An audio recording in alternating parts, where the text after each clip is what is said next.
the last time we spoke on the podcast, it was just after the beginning of Operation Aqsa Flood, the response 7th of October. So since then, we've seen 7th of November, 7th of December, 7th of January, now 7th of February. 4 months it's been. I guess my first question is, do you condemn Hamas? I just have to. That's the standard joke that I've been saying to everyone. But the real question is, just tell me what's your reaction been to what you've seen in the last 4 months? Let's start with that. طيب بارك الله فيك. You know, earlier you said you couldn't hear me. Yeah. صح? I said we should be conducting a Sky News interview. Doesn't matter. طيب بسم الله الرحمن الرحيم الحمد لله رب العالمين والصلاة والسلام على نبينا المجاهد الشهيد ومن جاهد جهاده إلى يوم الدين وبعد. Subhanallah. Allah subhanahu wa ta'ala says, وَالَّذِينَ جَاهَدُوا فِينَا لَنَهْدِيَنَّهُمْ سُبُلَنَا وَإِنَّ اللَّهَ لَمَعَ الصَّابِرِينَ. And in another verse, Allah subhanahu wa ta'ala says, وَلَنَبْلُوَنَّكُمْ حَتَّى نَعْلَمَ الْمُجَاهِدِينَ مِنْكُمْ وَالصَّابِرِينَ وَنَبْلُوَ أَخْبَارَكُمْ. We're going to test you. We're surely going to test you until Allah subhanahu wa ta'ala knows the sabirin, knows the patient. And Allah will also test our innermost secrets and expose them. So to answer your question, Dr. Salman, 4 months, we're nearing on 4 months now, have passed since the most significant event Palestine has seen, arguably, in contemporary history, since the mass displacement and ethnic cleansing of Palestine in 1948. And definitely the biggest genocide the Gazans have ever experienced. But subhanAllah, alongside that, we've seen an enormous reshaping of the world as the genocide has taken place. Subhanallah, nothing is as it was before Gaza, before the genocide on Gaza. The reality of Western secular values has been exposed. The reality of the international judicial system has been exposed. I'd like to say the reality of the Zionists has been exposed, but that's only for those less educated. We'd always say that subhanallah, the amount of time we've left the occupation to brew means that any liberation is inevitably going to cost a huge amount of blood. And it's inevitably going to result in this sort of thing, because they've established themselves. They've had 75 plus years to establish themselves and to root themselves firmly in the blessed land. So the first question of their authority was met with unhinged genocide. Now, the interesting thing I found, subhanAllah, over the past 4 months is that usually the West tried to embrace a, let's say, semi-sympathetic tone, because inevitably, or in the past, they knew that the outcome was more than likely going to be to the favor, or let's say the military outcome, to the favor of the Zionists. But on this occasion, because their military authority was questioned, was shaken to the core, their political authority was shaken to the core, questions about their viability as an entity were raised. Everybody has really been exposed. You know, the truest insides of people have been exposed. وَلَنَبْلُوَنَّكُمْ حَتَّى نَعْلَمَ الْمُجَاهِدِينَ مِنْكُمْ وَالصَّابِرِينَ وَنَبْلُوَ أَخْبَارَكُم. You know, this ayah, it almost takes it orders people into 3 categories, effectively. Al-Mujahideen, those who struggle in the path of Allah subhanahu wa ta'ala, and Al-Sabirin, those who are affected by the struggle. وَنَبْلُوَ أَخْبَارَكُمْ, and we will test your insides. And in this contains a subtle threat to those who harbor doubts about Allah subhanahu wa ta'ala, and those whose alliances don't sit with the ummah, that their realities will be exposed through huge ibtila'at, trials and tribulations, as we are currently seeing in Gaza. So it is unprecedented. People are stressed. It's difficult to enjoy a morsel of food, to be honest. In the past 3 months or 4 months, it's been difficult to spend let's say, satisfying time with the family. I mean, I cringe at the idea of doing certain entertainment type activities, even with the family. This doesn't necessarily need to be the case. But subhanAllah, the significance of what's happening in Gaza has overwhelmed us really to the core. And may Allah subhanahu wa ta'ala bring the best out of it, inshallah.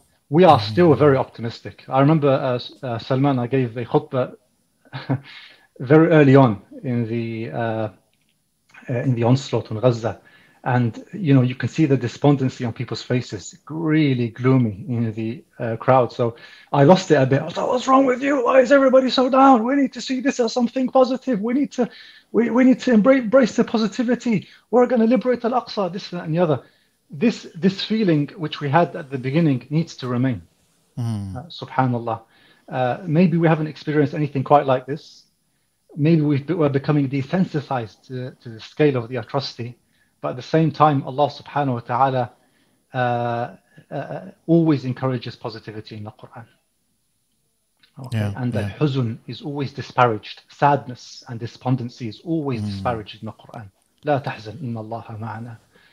Yeah, I mean, there have been so many kind of victories, not just in terms of on the military front, that or in terms of resistance, but in terms of the narrative, in terms, like you're saying, getting the world to recognize now what the Palestinians have been dealing with for the last 100 years. So many people, kind of mainstreaming of the Palestinian cause now, not because the mainstream media or the legacy media, some people call it now, that they've just become nice and become nice, moral and ethical people, but because they've been forced, their hands have been forced, because the people, the real actual people, have made this issue so loud it's impossible to ignore now. And that's absolutely the case, Dr. Salam. I think the viability, as we said, not just of the entity, the Zionist entity, is being held to question, even the viability of mainstream media. People are starting now to do away with mainstream media. This was never a question in the past. Switching off the BBC, switching off live television, only following news on social media. The skepticism of the narrative produced by mainstream media is at an all-time high. And now everything is being questioned. All of the narratives, true and false. Yeah. And this is a very dangerous time for mainstream media. I think they really need to revise their strategies going forward, and whether they're even viable as outlets. I was actually quite surprised that they, even so, because obviously we look at mainstream media from the outside as one kind of entity, but I've spoken to people, Muslims, who work for example, BBC News, and they're describing how every day has been like a challenge for them, almost with tears in their eyes, that they try their best to edit a headline, make it more fair and just, and then the next day someone else has come and re-edit it back again, or so they're doing that struggle, and they need to, I think, continue to do that struggle, and more people need to be in these influential positions where they're able to push a true narrative and able to challenge. I mean, it's like one brother I know, he worked for I think the CPS, right, the Crown Prosecution Service, and he was in some meetings, quite hard. He was in some meetings where they're discussing whether to give parole, or discussing certain, Muslim prisoners, or prisoners generally. And they were like, look, this certain Muslim prisoner, they found this coded kind of a sheet with lots of numbers and codes on it, and they're trying to decode it, and they're trying to think, maybe he's up to something. And this brother looked at this, and he looked at them, he just said, this is a Ramadan prayer timetable. What are you talking about?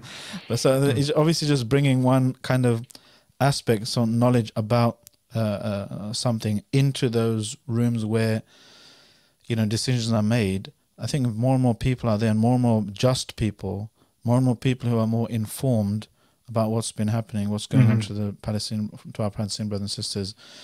The more there are in those kind of areas, I think the more likely it is to tip the scales, and to I think the mainstream media can be, or some of the mainstream media outlets could be saved if there's enough of a push from within to reform Absolutely. and to make them more. I mean, some of them are So, like just, you know, owned by billionaires and their personal train sets and stuff, yeah, toys. yeah, But but some of them, like you BBC, know, and even maybe those, it can be saved. absolutely, you know, even those, subhanallah, they're being rocked at the core.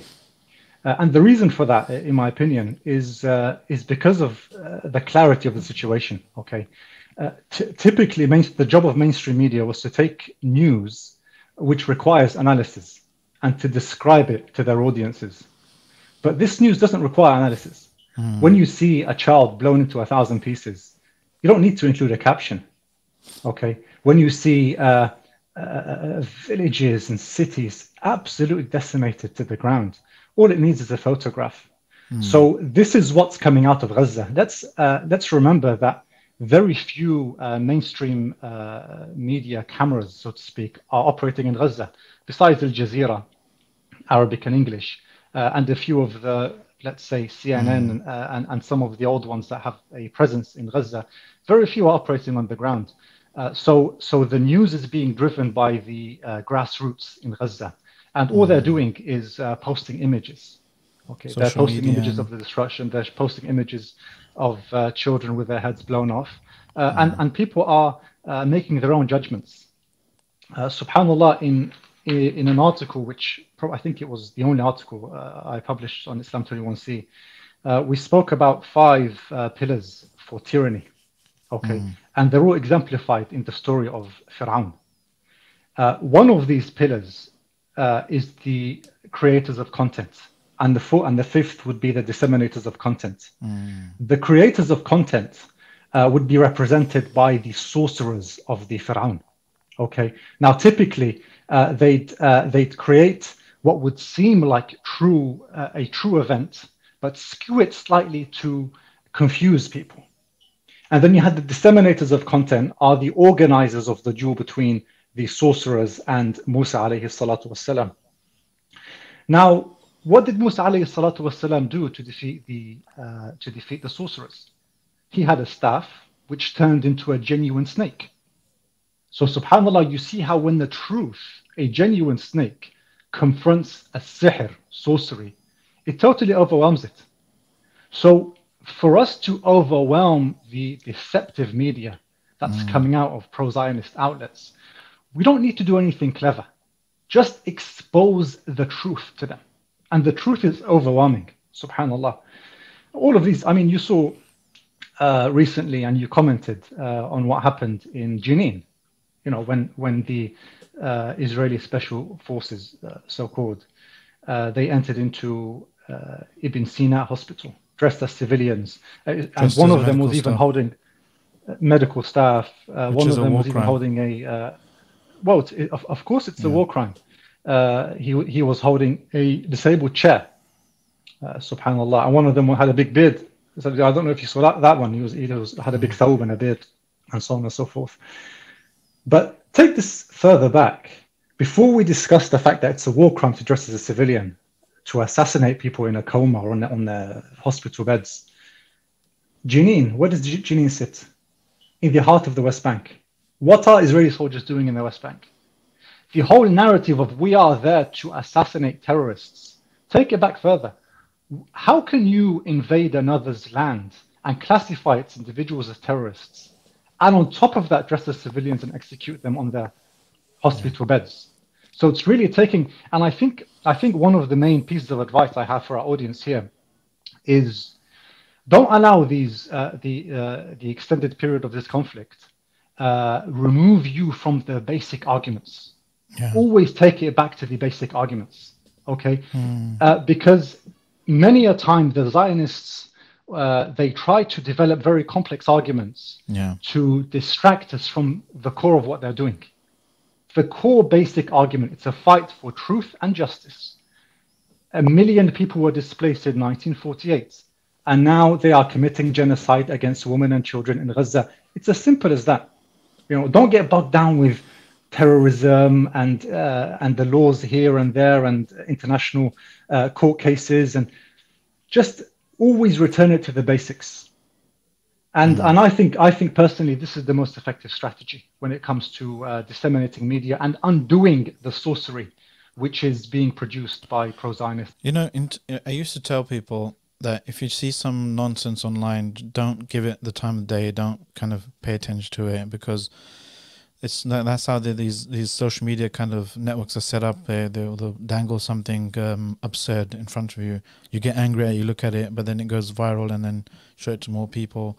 But now when you actually look at something, I noticed the propagandists for the Zionist entity, when they post something absurd now, underneath them is like hundreds of people just refuting them and fact checking. And I don't know if they're displaying to me in that order, because obviously it knows my positions anyway, and knows what it'll take to get me glued to the phone for a few extra minutes. But regardless, there exist so many people, and they're showing me fact checking. And even on like Twitter or X now, it's just it gives kind of community notes or whatever for and just people taking the mick out of these people that were taken seriously yesterday. But now, because of this, I think something we have to, another thing we have to celebrate, because, like you said, them just posting something backfires every time they do. Every time they try to spread some kind of falsehood and some kind of false narrative or framing of something, there's hundreds of people and correcting the narrative, refuting them, and the people that are retweeting and liking those posts are more sometimes than the original posts. They get quote unquote ratioed. Absolutely, and many a time, even if they speak half truths, people are doubting their accounts altogether because they've lost their credibility. They've lied so much that even in a moment of desperation, if they were to speak half a truth, nobody's going to believe them. And this, I think, like the boy who cried wolf. Absolutely. I mean, today I had a bit of back and forth with somebody on social media. Okay, clearly they're not an Israeli. It seems that they're a Brit. Okay, and in the end, it boiled down to a simple question: is the West Bank illegally occupied or not? And they struggled to answer this question. So what I realized is that it's not. People aren't debating truths and falsehoods. Okay, some people have a concerted intention to support the Zionists, regardless, and they're willing to do away with international law altogether for the sake of that objective. And other people are true to both international law and true to the truth of the situation. So subhanAllah, and we saw this very starkly, Dr. Salman, in the ICJ case. I mean, for starters, we knew Israel's position. Okay, they said, regardless of the outcome. Now listen carefully to these words, and these were the words of Netanyahu. He said, regardless of the outcome of the ICJ, which is one of the which is a court with the highest jurisdiction on earth, practically, we're going to reject the outcome. But you've put up a case. You've put up a case defending yourself, and we thought you were genuine. So to speak. Let's play devil's advocate. We thought you were genuine in wanting to defend your position. So when you say to somebody, regardless of the outcome, we're going to reject it, what does that mean? Even if you win, we're going to reject the outcome of being able to defend Israel? No, they're saying that the truth of the situation is as clear as the day. We are committing genocide. And thus, because the truth will inevitably prevail, not just by the consensus of the judges, but also by the consensus of humanity, we reject the outcome. Okay, we reject the outcome. We reject what is apparent, or people are seeing starkly with their eyes. And subhanallah, and this, what happened with the ICJ really emphasizes the fact that there cannot be justice without a recourse to truth, and there cannot be neither justice or truth without a recourse to some sort of executive authority that can enact that justice on the conflicting party. Okay, and that's why states are founded upon three principles. They're founded upon truth, usually exemplified in the government, okay, to its best effort. And obviously, if it's an Islamic government, then it sources its legislation from the truth. Then you have a legislator, which intervenes when people have differences and so on, to apply the truth produced or, let's say, codified by the government. Then you have an executive authority, which is the police. So if people fall short of justice, or if they refuse to surrender to justice, you have an executive authority to force justice upon them, either through the police, or if it's externally, through an army, through a foreign army. What we see whenever there's an abortion of justice, okay, it's usually down to the fact that one of these three elements isn't existing. So when it comes to the ICJ, you can argue that international law, in some respects, is right, in some respects, is questionable. But even if we were to say that, yes, all of international law needs to be applied, and although some elements can be refined, you have no executive authority. It's not like the ICC. And that's also ironic that Israel are not signatories to the ICC, because they don't want justice enforced upon them. Now, if you were true to the fact that you are right and you're justified in your cause, you're justified in your genocide, you're justified in your occupation, why don't you sign up to the ICC? They have their own kind of straw house that they've built with on so many false premises and so forth to justify to themselves and their supporters and so forth. But in terms of that, so look at the ICJ, for example. One of the things that needs to be done is obviously building momentum and in the absence of some kind of teeth, we need more and more campaigns to kind of feed off each other. And one of the things I think Norman Finkelstein said was in terms of, okay, so there's been a few really big wins in terms of international law for the Palestinian cause over the decades, right? One of them is, like you're saying, like you mentioned, the declaration that the West Bank is illegally occupied, the wall is illegal, a few things here and there. But he also said it just kind of went in the draw afterwards, and the Palestinians didn't do it much with that. There needs to be something, campaigns built using this, and part of the reason was, he said, that the Palestinian Authority kind of colluded with the Zionists in order to kind of just, neutralize any potential resistance, any potential, activities thereafter. But in terms of the ICJ ruling now, you have Israel officially on trial for genocide. You have the ICJ that's given some demands to them, and they have to, because they're signatories, they have to respond. Whether they will or not, it's another thing. So it wasn't just like a recommendation. What do you think the Palestinians themselves, okay, what has, from your perspective, you're in tune with family members, friends, people in the language, people in the diaspora. What is the plan now amongst Palestinians and their supporters that you've come across, that they're gonna do now with the fact that Israel is in court at The Hague for genocide? Yeah. Okay. So if we can summarize the case, Dr. Salman, I think the conclusion was more like there's a plausible case for genocide brought against Israel, the Zionist entity. Now, that's plausibility. The final ruling will probably come out in a few years. Yeah. Potentially when certain things have died down. It will take years. Our homework, I think, is to keep a track record of all of those who are now culpable in supporting this genocide. Whether it's your own government, your own councils, whether it's an international government, whether it's a company. Okay, and to make sure that in future you bring these companies to account through recourse to the outcome of this ruling. Okay, this is significant. Okay, now I'm a bit of a traditional Palestinian mind, Dr. Salman, and I have no belief in, I had no belief and no, let's say, confidence in these systems, and I still don't.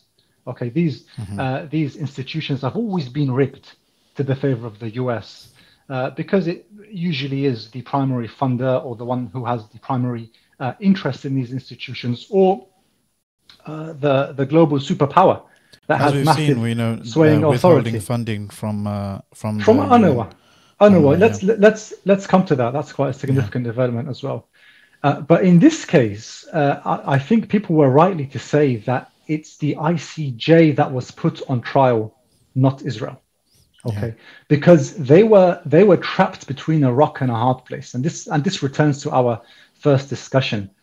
You're facing the clearest depiction of genocide we've ever seen being live streamed to every person's phone on earth.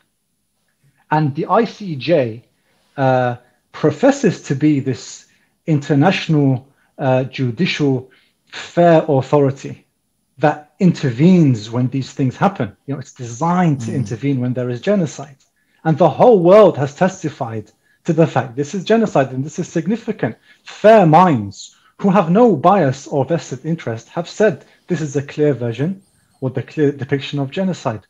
So if they were to rule against the South African case brought against Israel, then that would officially be the collapse of the Western claim to human rights. That would be the end. I And mean, some the people world, have said that it's already that's already dead. It's yeah, some people, would say that the I Western agree. powers have already given 3 talaq to international law, and Well, this is the thing. This is the interesting thing. I mean, if the ICJ has managed to save itself from such a collapse, then definitely the fact Western governments don't want to accept the outcome just hammers that last nail in the coffin to ensure that collapse takes place, and it has taken place. You have the most powerful country in Europe, which is Germany, or the economic powerhouse of Europe, supporting Israel's case against genocide. You have the USA effectively rejecting the outcome, as is the United Kingdom. So and France and the axis of Western power have all rejected the outcome. And the funny thing is that they always will throw the accusation upon the Muslim of rejecting international law and recourse to law and recourse to international customs. rule of law. The rule of law. Isn't it one of the 5 British principles to make you British values? Yeah, following the rule of law. Yeah. Okay, so does that mean the Muslim has become more British than members of the aristocrat who support Israel? Yeah, that is the case. We believe in the rule of law, and actually, Islam recognizes certain international laws and customs, even if on certain occasions they may go against a specific, let's say, Islamic injunction, which isn't an obligation. Islam recognizes the collective authority of the people. Yeah. Okay, and if this is a tool to bring Israel to partial account, we must utilize it. Now we have a case. We have a case currently with the ICJ that we can use whenever we campaign our MPs, whenever we write to government, whenever we engage in boycotting. Always recourse and return to the outcome of the ICJ. I know.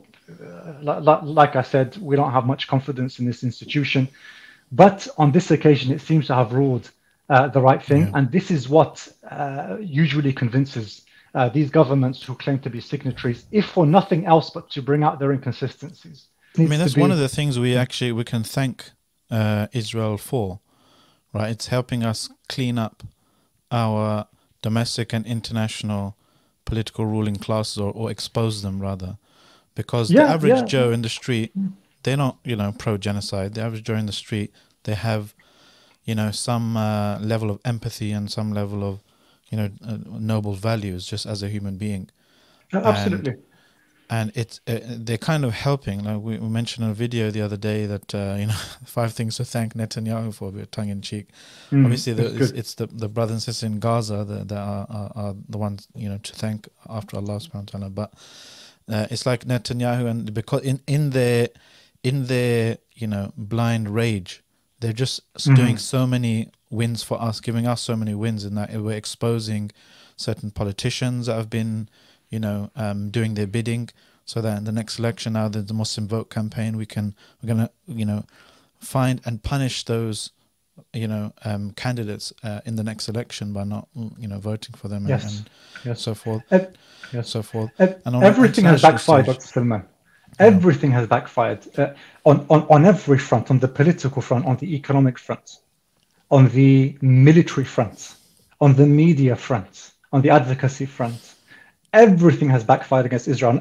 The interesting thing about a genocide case is that you need to prove intent. Okay? That's very difficult. And it would have been very easy for Netanyahu and his cronies to say, behind closed doors, to say, guys, we're going to kill everything in existence in Gaza. Okay, we're going to kill all the women and children and blow their heads off. Don't tell everyone. But don't say anything. Don't say anything. But as you said, blind rage, because they have gone away for tens of years, for decades, with no accountability. They felt that on this occasion, nobody's going to say anything. Nothing will have changed. Well, they work on precedent. They say, we've been above the law for our whole existence, our whole short existence. Why should this be any different? And it reminds us of, again, the story of Musa alayhi salatu wasalam, and all of, subhanAllah, Fir'aun, when he saw the sea split, he could have sat back and said, is it a good idea that I cross the sea? Shall I just stay on my side and salvage myself and my army? Subhanallah, blind, as you put it exactly, blind rage. And Allah says because Musa alayhi salam, when he crossed the sea and he saw the army of Fir'aun chasing them, he was eager to hit the sea again so that it collapses on Fir'aun and his army. But not all of his army had entered into the sea yet. So Allah subhanahu wa ta'ala says, وَاتْرُكِ الْبَحْرَ رَهْوًا إِنَّهُمْ جُنْدٌ مُغْرَقُونَ. Leave the sea, I'll deal with it. They're going to be drowned altogether. So Allah subhanahu wa ta'ala anticipated such that the whole of Fir'aun's army would enter the sea before it collapsed onto them. And this is literally what's happening to Netanyahu and his cronies. And for us, it's the same advice. وَاتْرُكِ الْبَحْرَ رَهْوًا. It's one of the wisdoms of Allah delaying victory. Exactly. وَإِذَا أَرَدْنَا أَن نُهْلِكَ قَرْيَةً أَمَرْنَا مُتْرَفِيهَا فَفَسَقُوا فِيهَا فَحَقَّ عَلَيْهَا الْقَوْلُ فَدَمَّرْنَاهَا تَدْمِيرًا. When Allah wishes to destroy a nation, or when Allah subhanahu wa ta'ala wishes to destroy a people, He will command them that they cause incredible corruption on the earth to justify such an outcome. And this is what we are seeing with Netanyahu. Yes, the other day there was a lecture published online by one of my favorite authors in the world, Chris Hedges. Hadahullah. He's Pulitzer Prize-winning journalist. He was in Gaza for years, reporting there from there. And he insisted that his lecture be entitled "The Death of Israel." So subhanallah, just to clarify this point, Dr. Salman, I mean, there's a huge amount of fear amongst, let's say, Israelis or Jews around the world, or so on and so forth, when we use such language. Okay, but don't read us through the genocidal intent of your government. We're not the same. When we speak of the death of Israel, the destruction of Zionism, when we speak about the liberation of Palestine from the X to the Y, okay, we're not speaking of extermination. Our religion does not permit that. We're not speaking of injustice. Our religion forbids injustice. Islam is the religion of justice. There's no story of Amalek in the Quran. There's no story of Amalek, okay? There's no story of genocide and exterminating women and children in the Quran at all. There's only the story of justice and truth. These things that people have inserted into scriptures, lying against Allah, that He would command. Absolutely. Read the Muslim through the example of Salahuddin al-Ayyubi. This is probably the last living example of a Palestinian liberation, let's say, the liberation of Baytul Maqdis. Nearly 100,000 Muslims were butchered on the Temple Mount, on the square of Masjid Al-Aqsa. 100,000 Muslims who were seeking sanctuary by the Crusaders. And when Salahuddin al-Ayyubi entered into Baytul Maqdis, he decided to allow the people to leave safely with safe passage. And anybody who couldn't leave would be funded by Salah ad-Din and his army to leave to a safe passage. There was no sort of genocidal retribution. There was no destruction of the people. This isn't the way that we are, subhanAllah. We are the ummah. Wallahi, okay, that the normal Israeli citizen would rather a Muslim government enacting justice in Tel Aviv than Netanyahu and his cronies. They would rather that, because only a Muslim government recognizes the Kitabi, the follower of the book, whether he be Jew or Christian. Only the Muslim government has the tools and the capabilities to assimilate the Kitabi, whether he be Jew or Christian. When we say Jew, Dr. Salman, we're not just referring to the followers of the Torah. You can also refer to people like me. I am from Judah. Okay, I wanted to say a word on this actually because the claim to anti-Semitism and anti-Jewishness has been revived over the past 4 months in a way we've never seen before. Let's just emphasize the fact that a Muslim, a Muslim is not against, cannot be. It's impossible for a Muslim to be against a race of people. That goes against everything Islam stands for. So if by Jew you are referring to a specific race of people, then you'd be accusing Islam of racism.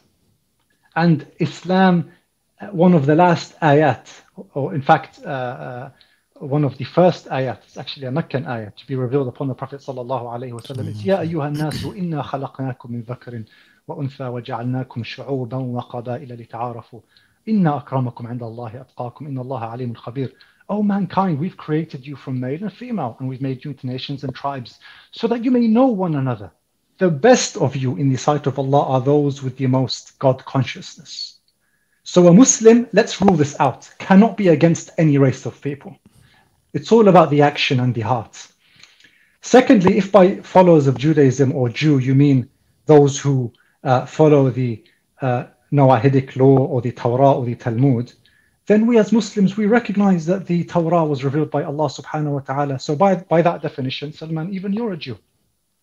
And the third definition of being a Jew is to have an inclination. It's actually an ethno-cultic definition. It's to have an inclination to return to the land of Judah. And that would mean every Muslim on the face of the earth. Do you think they'll give us passports then? A Jew. To what? To the Jewish state. Good luck. Yeah, no, to be honest,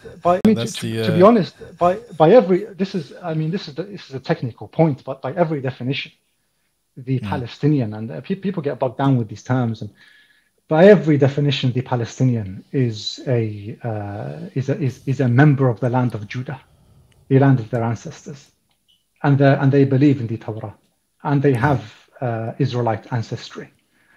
The Zionist state has very little to do with actual Judaism and people who are historically from that region. It's more about absolutely, exactly. European the settler colonial ideology. That's why a white bloke who's never whose DNA traces him back to Eastern Europe or Poland or Germany or Russia or whatever. Like Netanyahu. Yeah, exactly. Milechovsky. Whose father has a thesis speaking of the Jewish Golden Age in Andalusia, Spain, and how the Jews were treated with utmost respect. But you're absolutely right, Salman. The father of contemporary Zionism is a man by the name of David Ben Gurion, which is also a borrowed Judaized name, and he was an atheist. Actually, he would boast about the fact he never visited a synagogue in his life. And he would make fun of Jews. And he ate pork. Okay, and all of this can be read in his diaries. Even Herzl, even the father of Ben Gurion is the father of the Jewish or the Israeli state. Theodor Herzl was the father of Zionism. They call him the father of Zionism. They actually call him the second Moses. They referred to him as the second Moses. He was not a religious Jew. He was a secular Jew. his children were all baptized into Christianity. And he refused to circumcise any of his children. He was a Europhile. Yeah, he was a Europhile. He wanted to create, let's say, a manifestation of Europe in the so-called Promised Land, but he had nothing to do with religion. And the vast majority of Israeli society is not religious, despite more than that number believing that God promised them the land. They're not religious. No. Okay, the religious ones are the Muslims, the Palestinians. I've heard that people now, or influential people now from in capitals around the Muslim world are rethinking now some big ummatic things, right? Like the failure of Sykes-Picot, or rethinking Sykes-Picot, or the Balfour Declaration. I just remember, like, Balfour was, I think, a foreign secretary or something, right? In London. Balfour Declaration, 1917, kind of laid the foundations for the European colonization of Palestine under the name of the Zionist ideology. I'm wondering if what your reaction has been to the Cameron Declaration. Okay, so last week, there's a symbolic kind of significance to it. David Cameron, the Foreign Secretary now, declaring now that they're pro kind of the government is for a Palestinian state to be established, and the key thing here is without the kind of the blessing of the Zionist state. Yeah, a unilateral type of declaration. I'm wondering what your views are on that, and the symbolism even kind of it was a British Foreign Secretary that started all this mess, from one angle. Do you think now, well, what's your views now? I don't want to put words in your mouth, but I've heard it being called by some Palestinians as, called the Cameronian declaration too. Yeah, the Cameronian. He's always, David Cameron's an interesting figure. On the one hand, he's a die-hard Zionist. But on the other hand, he's got certain rare statements against the illegal annexation of the West Bank and the establishment of a state. I'd say that he's an old politician. So he inherits certain old ideas. And many years ago, it wasn't classy to go against international law. So he brings some of those old ideas into contemporary politics, unlike Starmer and others who've totally done away with all of these silly concepts such as international law and the rule of law. And so he brings a lot of this from the past. Now, in terms of what he said, I think it just needs to be understood that the British government have laid out. I don't think it's public, or maybe it is. I haven't seen it. A 5-point plan about the establishment of a Palestinian state. And part of this plan involves the deportation of many of the leaders of the resistance, whether they be from Hamas or from Al-Jihad or from other factions. So, yes, the language has changed, or maybe rather than changed, it's been rejuvenated, because this was the language of the past. But it remains to be on the terms of Britain. So if the Palestinians want to elect their own government, that probably wouldn't apply. And many of the provisions of this Palestinian state simply cannot apply, because if the Israelis don't accept it, then the reality remains that 76% of the West Bank is still under Israeli occupation, and much of the rest is uninhabitable, because it acts as a buffer zone for illegal settlements. So when Cameron speaks about the settlers in the West Bank, he's not speaking about the established settlers. He's speaking about the expansion of settlements. So any Palestinian state by his imagination would exist in 10 to 15% of the West Bank, and in whatever remains of Gaza after the end of this war. Whether it's a step in the right direction, I think it's a step backwards into the past, into what is deemed, or what is dubbed, the peace process. which we have seen nothing of. And anything that comes out of Britain in terms of establishing a Palestinian state or any rhetoric to that effect isn't something I particularly trust. But there is one dimension, okay, there is one dimension that may, let's say, add a bit more, let's say, genuineness to Cameron's declaration. And that is the failure of the Zionist army in Gaza, okay?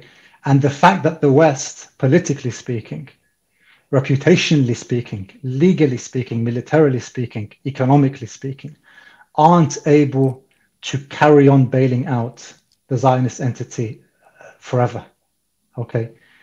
So they've realized, and today a huge Israeli unit withdrew from Khan Yunis. They've realized that the Battle of Gaza is not one that they're going to win. In fact, they're going to lose. Now, if they lose in Gaza, what's the next stage? You've got two options, really. You've got the option of the intervention of international forces militarily to salvage the Zionist army or the Zionist entity. And you've got the second option, which is even less viable, which is that the Zionist army carries on trying. And that's not going to happen.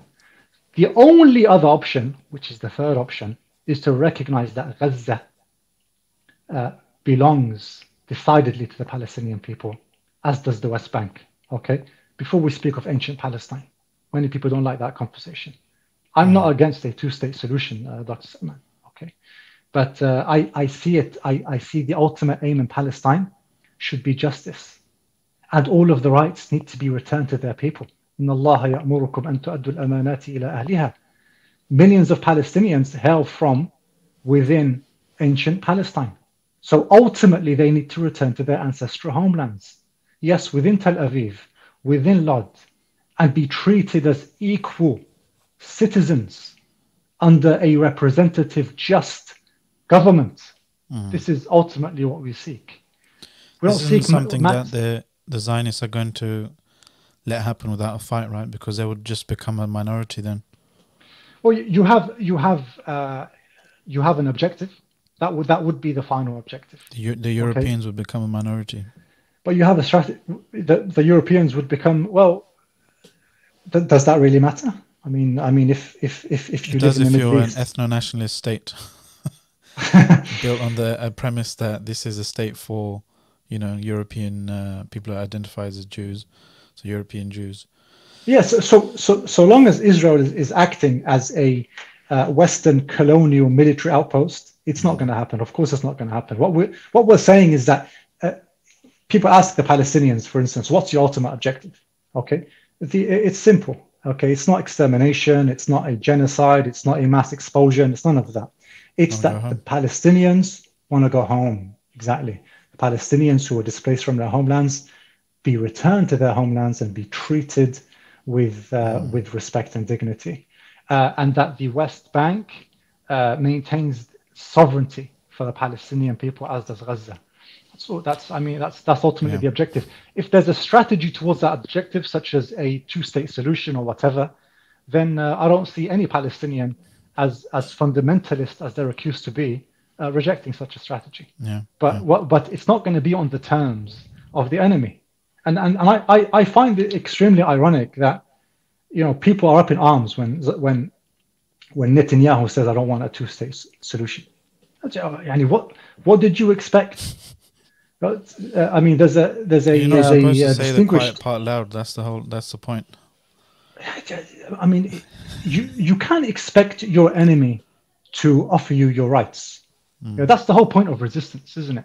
There's a distinguished jurist by the name of Hirsch Lothar Pacht. He's actually a Jewish jurist, internationally renowned, and he says that resistance, self-determination, as it's called in international law, is the most supreme human right. What does he say? Very interestingly, okay, he says, because without the right to resistance, the concept of human rights cannot exist. Because otherwise they would be called privileges, not rights. Things you're given, not things you take. So, unfortunately, or fortunately, a Palestinian state will be taken, not given. and it will be taken on the terms of the Muslims, of the Palestinians, of the world, and anybody who wishes to assist them. It's not going to be donated on the terms of the progeny of Mr. Balfour, who, by the way, was an anti-Semite. Just to add that one in.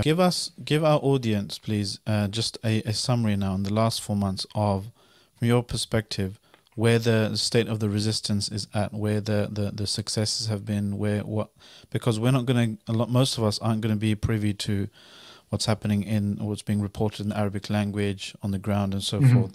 What are some of the things that maybe you see that are reported? Numbers are reported. This many skirmishes and this many. This was the cost and the damage to the Israeli entity. What are the real numbers? What are the real figures? What's the state on the ground now in terms of the current state of the resistance? You mean the losses of the defense of occupation Gaza? forces? Losses of the occupation forces, the state of, Gaza. Is it able to defend? Are they able to defend themselves still, or what's going on? Okay, what I'd say, Dr. Salman, is that Gaza is beyond describable, both from the perspective of the scale of destruction and killing and death by Israel, but also of the scale of resistance. It's indescribable. Even if we try to compare it to, let's say, somewhere like Leningrad, it's not possible, because Leningrad would receive military assistance regularly, and it has enormous borders and it has a state to back it up. You can compare it to Mariupol, you can compare it to whatever example in the past in the Second World War against the Nazis, and that comparison will fail. I cannot describe how an enclave that's less than 10 kilometers wide has been able to put up a resistance for 3 months against the fourth most technologically advanced militia on earth, and an army that has some 600,000 soldiers between reservists and full-time combatants. I can't explain how they've managed to draw the attention of the whole world, and including aircraft carriers from the superpowers of the world, and they're still putting up a fight, and every day they're inflicting on the Israeli army enormous losses. If you want numbers, Dr. Salman, the numbers we've seen, the Israeli army have admitted to something short of 600 soldiers killed by the resistance, but many analysts, including Faiz Ad-Duwairi, who comes regularly on Al Jazeera, says any number produced by the IDF needs to be multiplied by 10. And much of the resistance has been documented. If you're just to take the videos coming out since the Israeli ground offensive from Gaza, you can probably count more than 500. If you're to multiply the number of tanks by the number of passengers inside that tank, they claim, according to Al Jazeera, that some 1,000 military vehicles have been disabled or completely destroyed. What's this about ghosts? That's not a number that the IDF can deal with. I heard they have ghosts. They're fighting ghosts. I mean, there's ghosts. I mean, there are no ghosts. They said that, by the way, in 2014. They're saying the Israelis saying we're fighting ghosts. We don't know where the attacks are coming from. I mean, there are two ways maybe three ways to describe that. There's the spiritual way to describe it, to say that Allah subhanahu wa ta'ala is assisting the people of Gaza to defend themselves. There's no doubt about that. There's absolutely no doubt about that. But the second way is that there are tunnels in Gaza, and the resistance doesn't exist above ground. It exists underneath. Yeah. Just a few. Yeah. And the third explanation is that the Israelis, in order to desensitize themselves to the killing of women and children and the indiscriminate bombing, they're probably given drugs and amphetamines and all sorts of hallucinogens to lessen the traumatic effects of their devastation, and obviously that makes them start to see ghosts. So I imagine that's one of the explanations there as well. And this is true, by the way. I mean, there's brother Muhammad Ali, who has the Muslim lantern. He's got a beautiful interview with an ex-Israeli soldier who declares his shahada live on stream. because he's been so badly traumatized by what he's done to the innocents in Gaza. And he references 2014 or 2021, I can't remember, but not this current war. He says they entered the homes of innocent women and children, and they would arrest them, and they would allow their dogs loose on them. And he says, and they'd be crying in the middle of the night, and we'd just be laughing. And we'd take drugs, and he mentioned a few of them. We'd take drugs to try and desensitize ourselves to the impacts these things were having on us. They're human beings in the end. Okay, now when it comes to casualties, if we're to include those affected by psychological trauma, the number that Israeli sources have produced is 20,000. Yes. Do you think Israeli society can cope with this type of loss? Because they're not just like normal soldiers, they're reservists, they're just people in conscripts and people that are normal, they're not kind of trained up from a young age to be soldiers or anything. They're just like kids on their gap year. Yeah, exactly. Normal, as normal as you can get. But that applies to reservists. That definitely applies to reservists. I think there's a large contingent amongst the Israeli military of, let's say, full-time soldiers who don't really have, let's say, family or friends. So they go without being counted among the numbers. Okay, yeah. But when you have reservists being killed who usually serve in professional fields or maimed, then the impact on Israeli society tends to be significant. And that's why when about a week ago, when there was a huge explosion inside Gaza that took out 26 members of a detonation squad. The reason it had such reverberating impact on Israeli society is because they were reservists and they all served in professional fields. So that news reverberated into Israeli society, and it has a massive psychological impact. And I think ultimately this is what's going to pressure Netanyahu to stop the war. Let's remember, as you said in your video, very, very pertinently, Dr. Salman, that this is a war of personal savagery and interest on behalf of Netanyahu. This is his personal war. The day he stops is the day two things happen.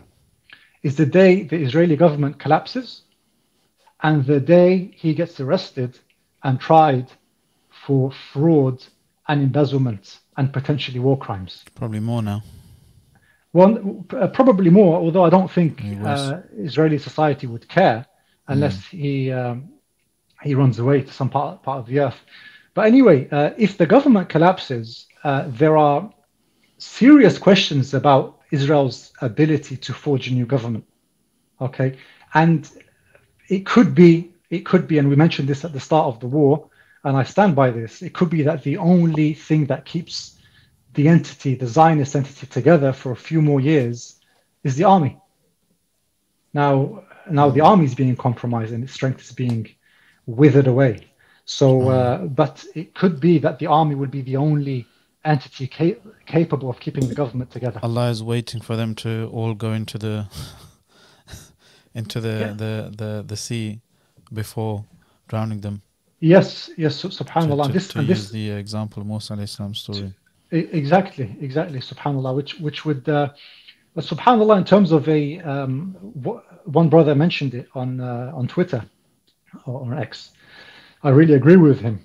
He said one of the main action points going forward for our brothers and sisters, one of the main action points is to learn the Arabic language. And I say this with all seriousness. Now, obviously, this has always been an action point, to learn your deen, your religion. But, receiving news in Arabic is entirely different to relying on English sources to interpret what's happening in Gaza. This is only going to increase in the future when more significant events happen. Okay, the narrative of Al Jazeera and other Arabic outlets is entirely different to what you're seeing on English news outlets, and it equips you with a lot of information to be able to refute the lies. So homework for all brothers and sisters is to learn the Arabic language. Okay, we need to be in a position where we can disconnect from English media sources insofar as our emotional attachment is concerned. Okay, I don't mean disconnect completely in terms of refutation and being able to answer some of the allegations coming out, But we need to be in a position where we have no emotional attachment to outlets that speak in other than the Arabic language, especially when it comes to the Palestinian issue. Okay, there's a whole world out there that many of our non-Arabic speaking brothers and sisters haven't yet tapped into when it comes to the facts in what's happening in Palestine. Learn the Arabic language. Conversational Arabic is sufficient, inshallah. What else would you say in terms of practical points now for brothers and sisters going forward? So number one, learn Arabic or improve your Arabic so you can we access the news directly from the sources. Yeah. We mentioned the utilization of the ICJ ruling, in the political sphere, and tagged with this is anybody with a legal background, or even if you don't have one, is to educate people on what can be achieved on the back of this ICJ ruling in terms of practical action, bringing our politicians and our companies and our leaders to account. So that's on the political front. There's also the economic front. And this isn't just giving donations, despite the fact that around 200 masajid, for instance, in Gaza have been demolished. 70% of this infrastructure has been demolished. Yes, there is an obligation, a duty upon us to rebuild Gaza in a better way than it was before. That's upon us. The UNRWA used to receive from all of the nations that have retracted from funding it. The United Nations Reliefs and Works Agency used to receive around $600 to $700 million a year in funding. About 500 million comes from the US alone. We are an ummah of 1.5 billion. If you pledged $5, not to UNRWA necessarily, but to any aid agency, yearly, you will multiply the amount of aid going into Gaza over that which used to go to UNRWA. $5, you can give it right now to Gaza. But even better than that is we will have decentralized the funding going to Gaza, such that UNRWA, even as an agency, can't dictate any of its terms upon the Gazan people when distributing aid. UNRWA is a great organization, but there are many flaws with it, especially with its educational system, the way it distributes aid, in the salaries of many of its employees. But because it's an internationally supported, or was an internationally supported organization, it had a significant impact.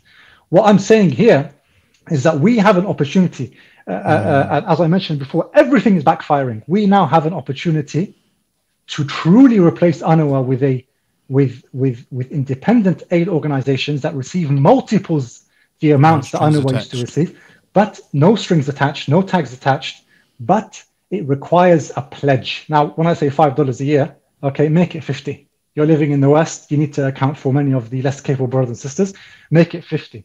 This goes directly into aid for the people of Gaza. So that's the proactive distribution or the proactive giving. You also have, so we have the giving and we have the withholding. And the withholding culminates in the boycott movement. Starbucks and McDonald's are reeling under the boycott movement. And McDonald's have only recently started to publish their figures. Starbucks have been doing so from the beginning. Target 4 or 5 companies and vow to Allah subhanahu wa ta'ala that the food and drink coming from those companies isn't going to touch your gut until the end of your life. The Moroccans successfully managed to close down H&M. Successfully managed to close it down. There is no excuse for the existence of Starbucks or McDonald's or any of these American pro-colonial companies within the Muslim world. But even in the West, there are other options.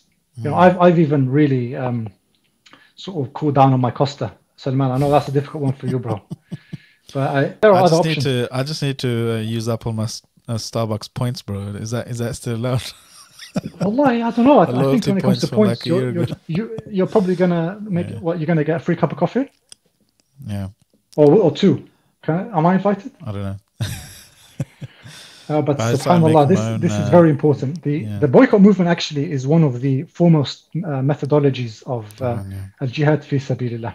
In your position to Islamic finance guru do a deep dive into boycotts, different types of boycotts, what impacts it having, and other kind of economic impacts that the Muslim and our friends and allies are having against the Zionist entity and this. Alhamdulillah. Barakallah fiik, Salman. Just final two is the creation of media content, which we spoke about. Okay, but not just reactionary media. Not just reaction. We want long-term media. We want educational content. Yeah. We want to go back to the contemporary history and the ancient history.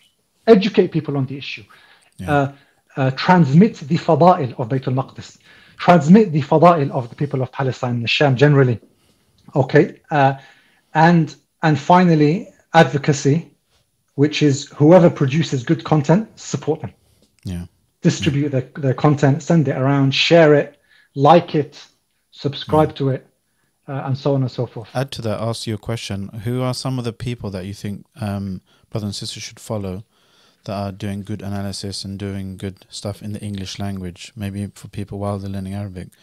I mean, I've been noticing even like some non-Muslim kind of Western kind of military experts have been commenting on things on the ground. Political analysts. I mentioned Chris Hedges, for example. Yes, I was going to say so. Yes, I was going to say so. So he's obviously Chris Hedges, David Miller of Bristol University, and he's anticipating the outcome of his hearing very soon. May Allah subhanahu wa ta'ala give him success and hidayah. Allahumma ameen. Follow the websites Islam21c. Salman, have you heard of that one? and the brothers from Five Pillars. Yeah, and the brothers from Cage, mashallah, tabarakallah, they're doing some excellent work. Dr. Norman Finkelstein, Middle East Eye, Al-Quds Network, Al Jazeera English on Palestine tends to be a fair outlet. And also we have brother Loki, mashallah, he's doing some excellent work. There are many activists as well whose analysis is more, let's say, basic level. People will be well aware of them, but those we've mentioned are those with a bit more depth and nuance in what they say. Okay. And inshallah, I think, Salman, people will know by now, inshallah, the main voices on social media. Follow me as well if possible. Salman, put my anchor in the description there. Okay. Inshallah, what's your name again? Increase my following slightly. So my name is Ahmed. No, but my anchor is Sarim. Good to meet you too. Sarim blog. Yeah. Okay. And inshallah we can share some ideas there. Bro, just a quick question at the end. Finish this sentence. If our audience would remember one thing from this podcast, it would be truth and justice. There's two things, but we'll let it slide, inshallah. Jazakumullah khairan. Sheikh Ahmed Hammuda for joining. That's Ahmed Hammuda joining all the way from the Holy Land of a different Holy Land, alhamdulillah. But Jazakumullah khairan for joining, and Jazakumullah khairan for you joining at home. If you like this podcast, remember to give it a like and a share, and let us know in the comments if you have any insights, any agreements, disagreements, any remarks. Then do let us know, inshallah. And until next time, assalamu alaikum wa rahmatullahi wa barakatuh.